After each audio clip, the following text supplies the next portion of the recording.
প্রিয় শিক্ষার্থীরা, কেমন আছো সবাই? আশা করি মহান আল্লাহর রহমতে অনেক অনেক ভালো আছো। আমিও ভালো আছি। বর্তমানে আমরা একটি কঠিন সময়ের মধ্যে দিয়ে আমাদের দিনগুলোকে পার করছি। শুধু আমাদের দেশই নয়, বিশ্বের প্রতিটি দেশ এই করোনা ভাইরাস আমাকে আতঙ্কিত। তাই আমরা আতঙ্কিত হব না, আমরা সচেতন থাকবো, আমরা বাসায় থাকবো। আজ আমি তোমাদের সাথে আলোচনা করব নবম দশম শ্রেণীর ইংরেজি প্রথম পত্রের একটি গুরুত্বপূর্ণ বিষয়, আর সেটি হচ্ছে গ্যাপ ফিলিং উইদাউট ক্লুজ, অর্থাৎ কোনো ক্লু ছাড়া কিভাবে আমরা শূন্যস্থান পূরণ করতে পারি। আমি আজকের কনটেক্সটে নিয়েছি ইংরেজি প্রথম পত্রে ইউনিট 1 এর অন্তর্গত লেসন 4 এর পার্ট, যেটির নাম হচ্ছে রেসপন্সিবিলিটিস। তো শুরু করা যাক আমাদের আজকের আলোচনা। আমি প্রথমে এই প্যাসেজটি পড়ে এর অর্থ আমরা বোঝার চেষ্টা করব। আমি পড়বো এবং আমি অর্থ বলবো, সেই সাথে আমরা অর্থগুলো আশা করি বুঝতে পারবো, এর অর্থ বুঝতে পারবো। দ্বিতীয় ধাপে আমি শূন্যস্থানের পার্টস অফ স্পিচগুলোকে চিহ্নিত করার চেষ্টা করব, অর্থাৎ কি পার্টস অফ স্পিচ বসতে পারে সেটা আমরা চিহ্নিত করার চেষ্টা করব, এবং সবশেষ ধাপে আমরা পার্টস অফ স্পিচ এবং বিষয়বস্তুর আলোকে সঠিক শব্দটিকে শূন্যস্থানে বসানোর চেষ্টা করব। তো চলো শুরু করা যাক। এখানে লেখা আছে we live in a society, আমরা একটি সমাজে বাস করি। So as a dash of a society we have duties and responsibilities। এই বাক্যের অর্থটিকে সাজিয়ে বলে দাঁড়ায়, তাই আমাদের আছে দায়িত্ব ও কর্তব্য সমাজের একজন দেশ হিসেবে। সমাজের কি হিসেবে? মাথায় রাখবো, it is our responsibility to take dash care of our parents in their old age। বাক্যের অর্থটিকে সাজিয়ে বলে দাঁড়ায়, আমাদের বাবা মাকে তাদের বৃদ্ধ বয়সে যত্ন, দেশ কেয়ার, বিশেষ বা কোন কিছু একটা বলছে, বিশেষ যত্ন নেওয়া আমাদের দায়িত্ব। আমরা মাথা রাখার চেষ্টা করবো কি ধরনের যত্ন নেওয়া আমাদের দায়িত্ব, বিশেষ যত্ন নেওয়া আমাদের দায়িত্ব। অ্যাজ এ স্টুডেন্ট, একজন শিক্ষার্থী হিসেবে our duty is to gain knowledge, আমাদের দায়িত্ব হচ্ছে জ্ঞান অর্জন করা। We have also duties dash our neighbours when they face any problem। যখন আমাদের প্রতিবেশীরা কোনো সমস্যার মুখোমুখি হয়, তখন আমাদের দায়িত্ব হচ্ছে তাদের প্রতি সাহায্যের হাত বাড়িয়ে দেওয়া, বা তাদের প্রতি আমাদের কর্তব্য আছে, তাদের প্রতি আমাদের দায়িত্ব আছে, সেই কথাটি বলা হচ্ছে এখানে। We should cast dash when we are 18। আমাদের উচিত প্রয়োগ করা ড্যাশ, কিছু একটা প্রয়োগ করা, when we are 18, 18 বছর বয়সে আমাদের কিছু একটা প্রয়োগ করা উচিত। একটু চিন্তা করি আমরা। At the same time, একই সময় the government has responsibilities towards the citizen। একই সময় সরকারের আছে দায় দায়িত্ব towards, এখানে দিক নির্দেশ করছে, দায় দায়িত্ব the citizens, নাগরিকদের প্রতি দায়িত্ব আছে। The government should ensure, সরকারের উচিত নিশ্চিত করা the basic dash of the citizens। The basic মানে মৌলিক, কি মৌলিক কিছু একটা অবশ্যই আছে, অফ দ্য সিটিজেন্স, নাগরিকদের মৌলিক কিছু নিশ্চিত করা সরকারের দায়িত্ব। তাহলে আমি আশা করছি আমরা এই প্যাসেজটির বিষয়বস্তু আমরা বুঝতে পেরেছি। এখানে নাগরিক হিসেবে আমাদের দায় দায়িত্বের কথাগুলোকে বলা হয়েছে। এখন আমি চলে যাব যে শূন্যস্থানে কি পার্টস অফ স্পিচ বসতে পারে সেটি নিয়ে আমরা একটু আলোচনা করব। প্রথম শূন্যস্থানের আগে আছে এ, এটি একটি আর্টিকেল, এবং তারপরে আছে অফ, যেটি একটি প্রিপোজিশন, এটা আমরা সবাই জানি। যদি কোনো শূন্যস্থানের আগে আর্টিকেল থাকে এবং তারপর যদি একটি প্রিপোজিশন থাকে, তাহলে সেখানে কি ধরনের শব্দ বসতে পারে, কোন পার্টস অফ স্পিচ বসতে পারে? আমরা আগে পার্টস অফ স্পিচ নিয়ে আলোচনা করছি। তো প্রিয় শিক্ষার্থীরা, যদি কোনো শূন্যস্থানের আগে আর্টিকেল থাকে এবং পরে অফ বা যে কোনো প্রিপোজিশন থাকে, তাহলে আমরা সেখানে একটি নাউন ব্যবহার করতে পারবো। আমরা মনে রাখবো যে এখানে একটি নাউন বসবে।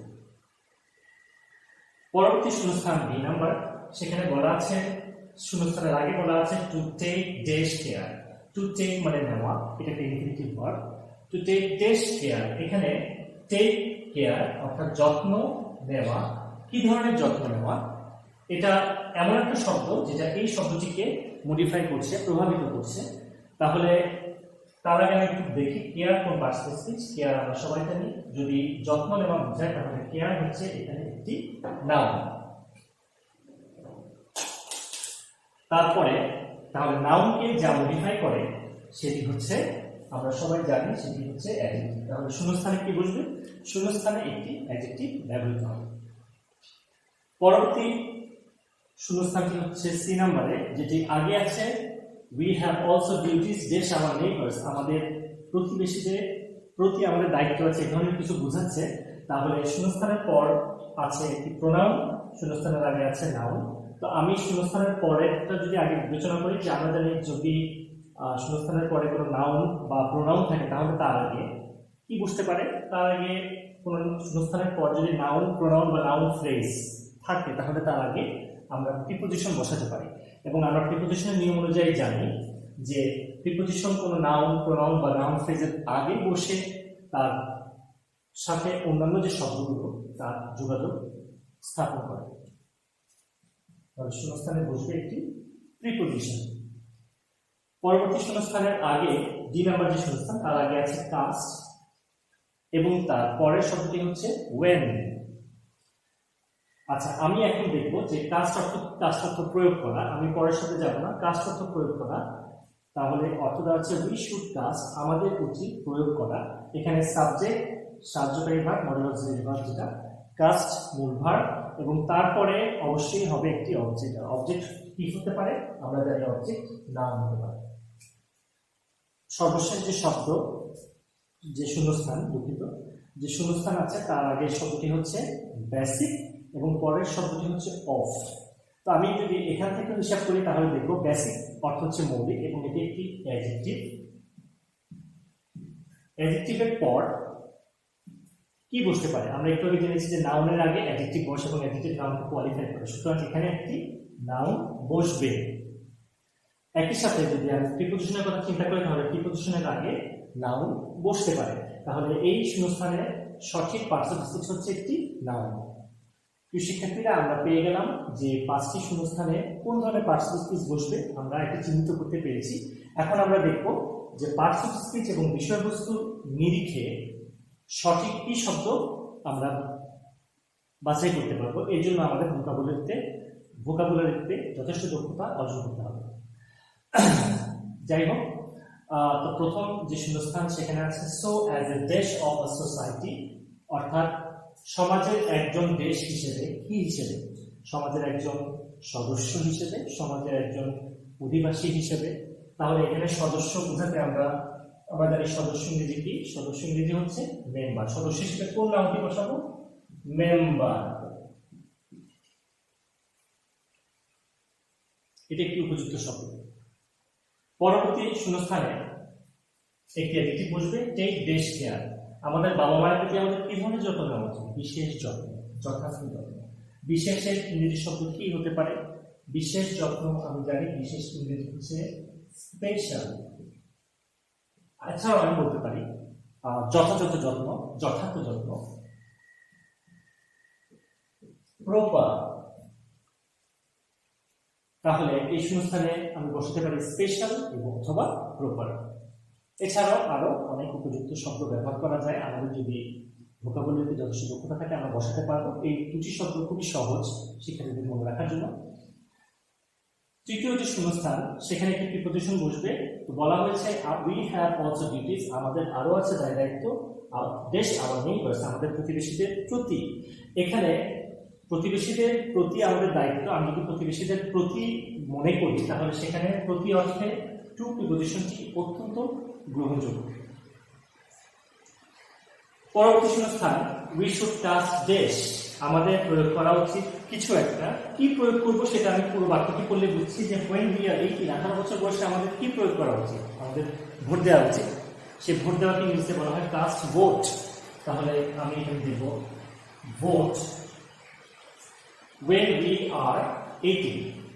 At the same time, একই সময় the government has responsibilities towards the citizens. ওকে, তার পরবর্তী যে শূন্যস্থান সেটি হচ্ছে, সেটির আগে আছে বেসিক এবং তারপরে আছে অফ। তো আমরা দেখেছি যে এখানে যে প্রসঙ্গটা সেটা হচ্ছে যে মৌলিক নাগরিকদের মৌলিক কিছু একটা, নাগরিকদের মৌলিক কিছু একটা সরকার বা গভর্নমেন্ট শুড এনশিওর, সরকারের উচিত নিশ্চিত করা নাগরিকদের মৌলিক কিছু। মৌলিক কি? এখানে অবশ্যই বোঝা যাচ্ছে যে নাগরিকদের মৌলিক অধিকারের কথা বলা হচ্ছে। তাহলে অধিকার ইংরেজি আমরা জানি, অধিকার ইংরেজি হচ্ছে রাইটস অথবা বহুবচনে নেমস।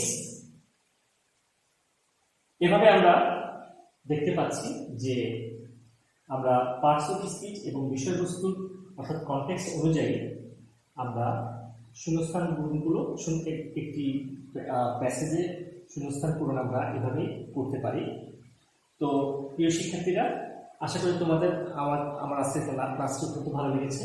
যাওয়ার আগে আমি আরেকটু রিভিউ দিতে চাই যে প্রথম শূন্যস্থানে আমরা দেখতে পাচ্ছি যে এখানে একটি নাউন বসেছে, যার আগে ছিল আর্টিকেল এবং পরে ছিল একটি প্রিপজিশন। দ্বিতীয় শূন্যস্থানে আমরা পেয়েছি যে নাউনের আগে অ্যাডজেক্টিভ বসবে, আমরা এটা মনে রাখবো। তৃতীয় শূন্যস্থানে আমরা দেখেছি এখানে একটা প্রিপজিশনের ব্যবহার, প্রিপজিশনের সাথে আমরা কিভাবে নাউন বা প্রোনাউনের আগে আমরা প্রিপজিশন বসিয়ে আমরা শব্দের সাথে সম্পর্ক নির্ণয় করতে পারি। চতুর্থ শূন্যস্থানে আমরা দেখেছি যে অবজেক্ট হিসেবে নাউনের ব্যবহার, এবং সবশেষে আমরা পেয়েছি আবার অ্যাডজেক্টিভ যেভাবে নাউনকে মডিফাই করে, অর্থাৎ অ্যাডজেক্টিভের পরে নাউন কিভাবে বসে তার একটি উপযুক্ত একটি উদাহরণ আমরা এখানে দেখলাম।